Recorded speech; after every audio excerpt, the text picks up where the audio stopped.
And sometimes I wonder, why is Canada such a hot topic or such a hot potato?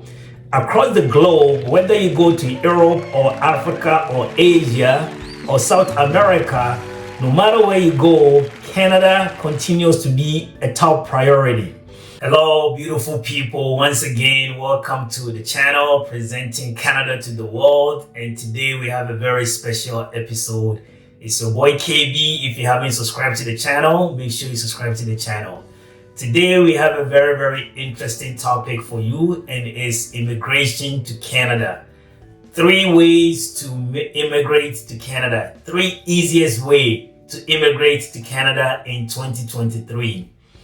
In 2022, this is one of the most famous questions that I got every day about how do we migrate or immigrate to Canada. And sometimes I wonder, why is Canada such a hot topic or such a hot potato? Across the globe, whether you go to Europe or Africa or Asia or South America, no matter where you go, Canada continues to be a top priority. And as of now, as we speak, there's a new data that came from the Canadian government.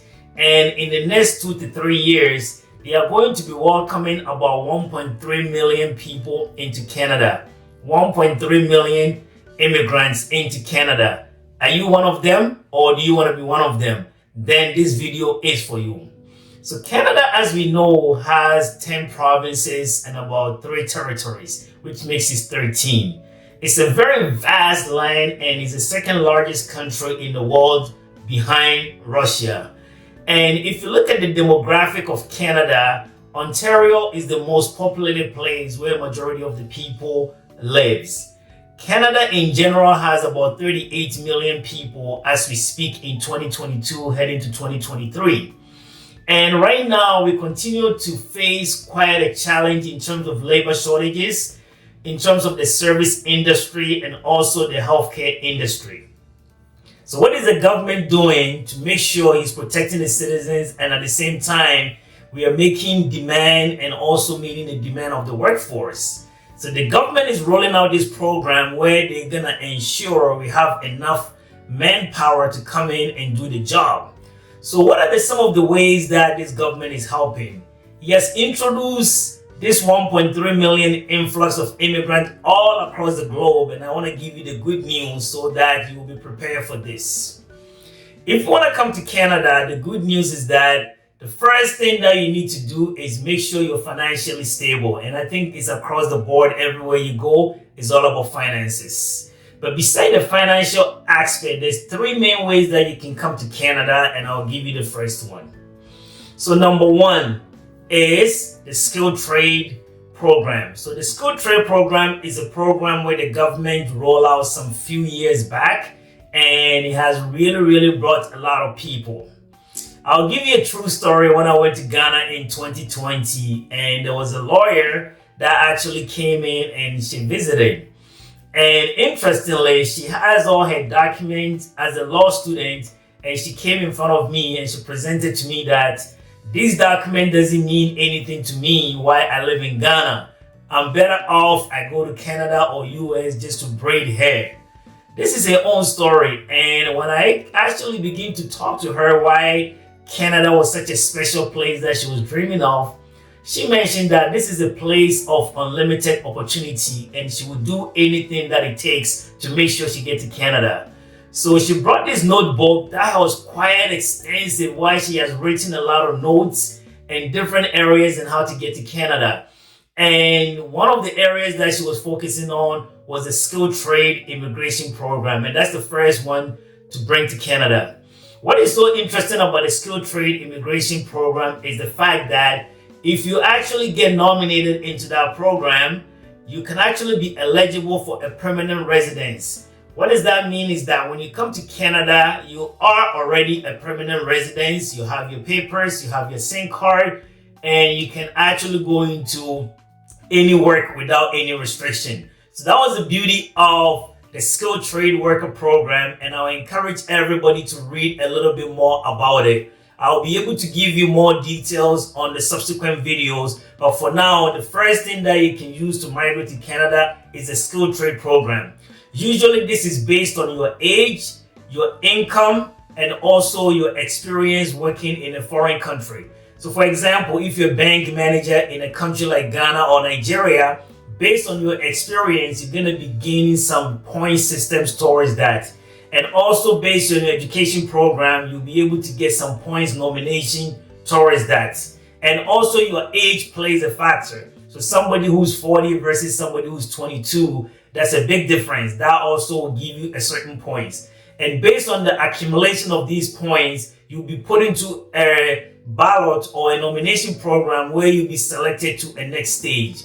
And that's the most common one most people are doing. So if you're a lawyer or any educated person that lives outside Canada and you want to come in, this is your best bet. You have to go on the website and then search for skilled trade immigration program in Canada and make sure you follow the instructions and details. And definitely this is one of the fastest way to come to Canada.